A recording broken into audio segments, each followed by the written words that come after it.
My wife said she was working late with clients, so I sent dinner to her office. The delivery guy sent me a photo. She was kissing her manager. I didn't confront her. I waited for the wedding and embarrassed her there. The text came at 7:43 p.m. Working late with clients again, don't wait up. Love you. I stared at my phone. Third time this week. Fourth time this month. My wife, Rachel, had been promoted to senior account manager 6 months ago. New responsibilities, new hours, new boss named Derek, who she mentioned constantly. Derek thinks we should pivot the strategy. Derek said I have real potential. Derek wants me to lead the presentation. I'd met Derek once at the company holiday party. Tall, confident, the kind of smile that salespeople practice in mirrors. I didn't like him then. I trusted Rachel, though. Trusted her completely. So I did something nice. Ordered Thai food from her favorite restaurant. Had it delivered to her office, a surprise to show I was thinking about her. 20 minutes later, my phone buzzed. The delivery driver. Hey, man. I delivered to the office like you asked, but nobody was there except 2 people in the conference room. Want me to leave it at reception? Then another message. A photo. The conference room had glass walls. The lights were dim, but not off. Rachel was sitting on the conference table. Derek stood between her legs. They were kissing. Her hands in his hair, his hands on her waist. The Thai food sat in the delivery guy's hands in the foreground of the photo, forgotten. I stared at the image until my vision blurred. Then I replied, "Leave it at reception." Thanks. I sat in our apartment for 2 hours. Lights off. Just sitting. Rachel came home at 10:15 p.m. Humming. She actually hummed as she walked through the door.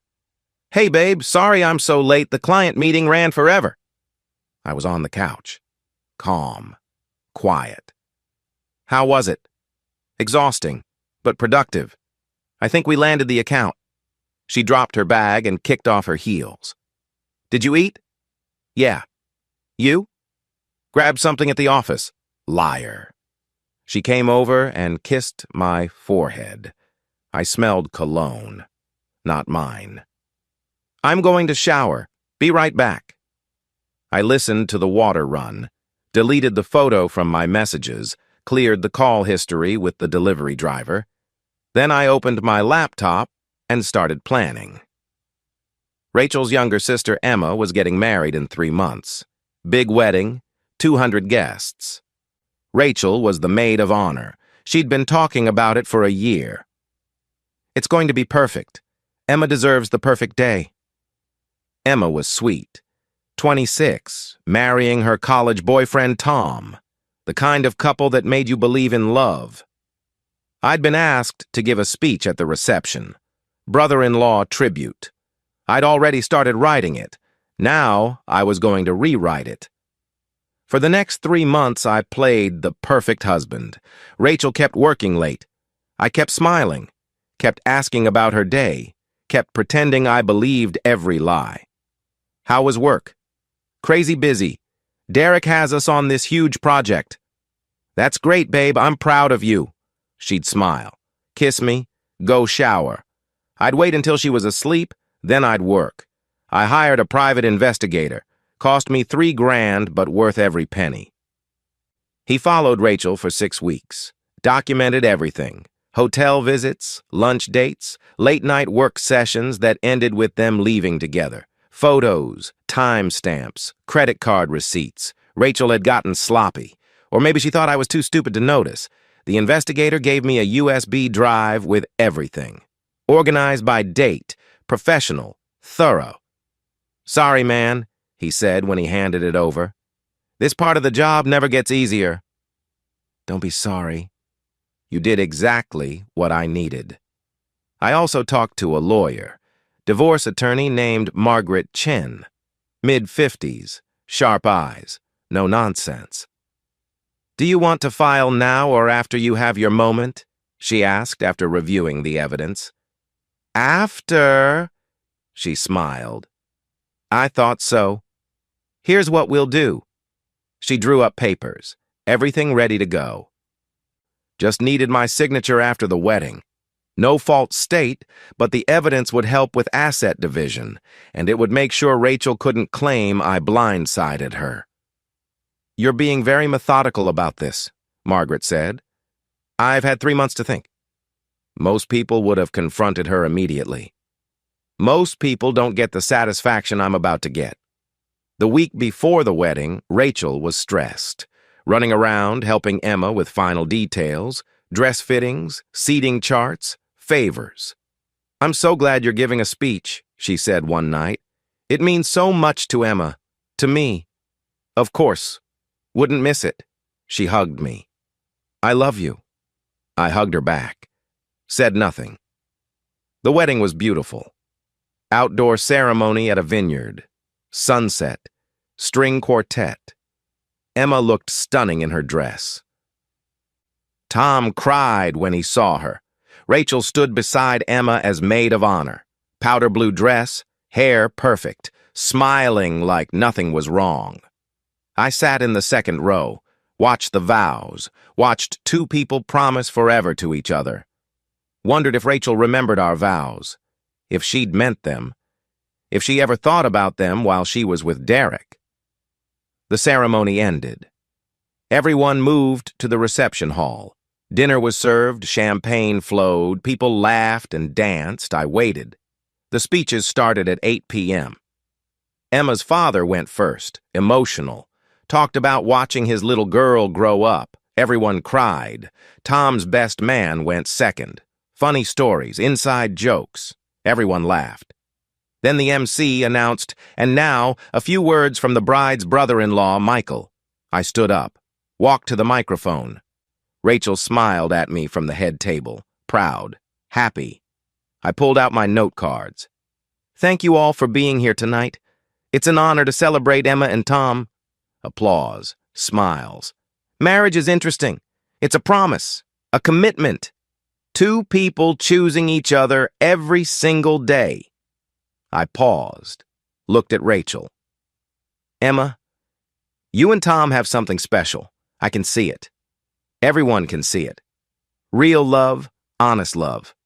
The kind of love that doesn't hide in conference rooms or hotel rooms or lie about working late. Rachel's smile faltered. Confusion crossed her face. I kept going. I've learned a lot about marriage in the past few months, about trust, about betrayal, about what it looks like when someone breaks their vows. The room was getting quiet. People sensed something was wrong. 3 months ago, I sent dinner to my wife's office. She was working late with clients. The delivery driver sent me a photo. Want to see it?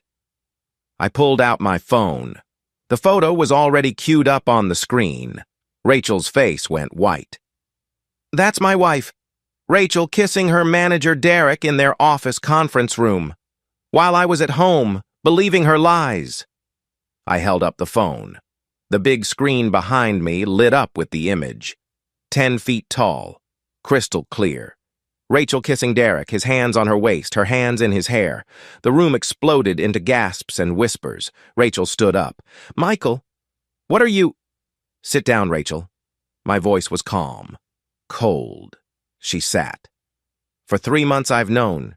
For 3 months I've watched you lie to my face, come home smelling like him. Tell me about your long days at work. I pulled out the USB drive, held it up. I hired a private investigator. He followed you for 6 weeks. Do you want to know what he found?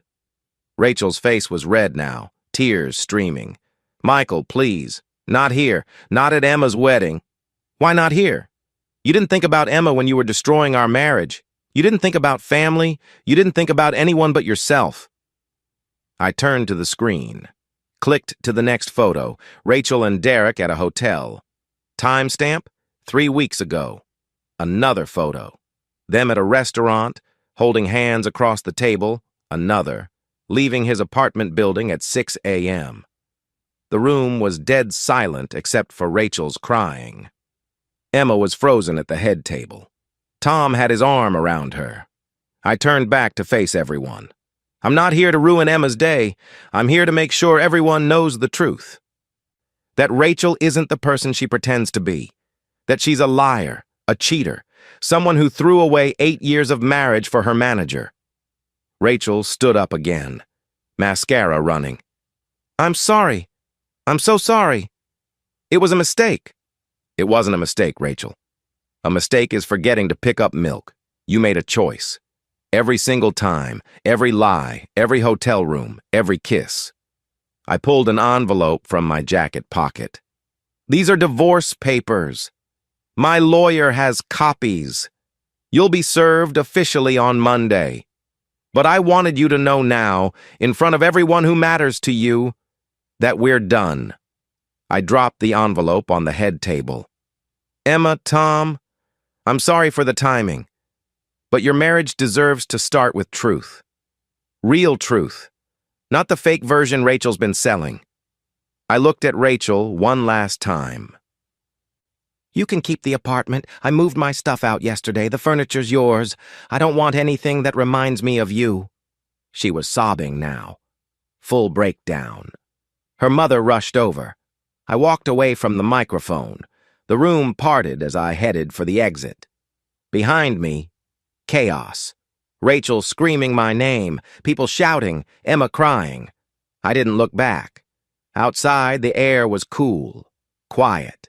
I got in my car, drove away from the vineyard, away from Rachel, away from the life I'd built with a woman who didn't exist anymore.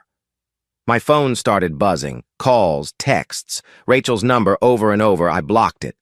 Emma called. I answered. Michael, Her voice was shaking. I'm sorry, Emma. I know this ruined your day. You didn't ruin anything. Rachel did. She was crying. I had no idea. None of us did. I know. Are you okay? I will be.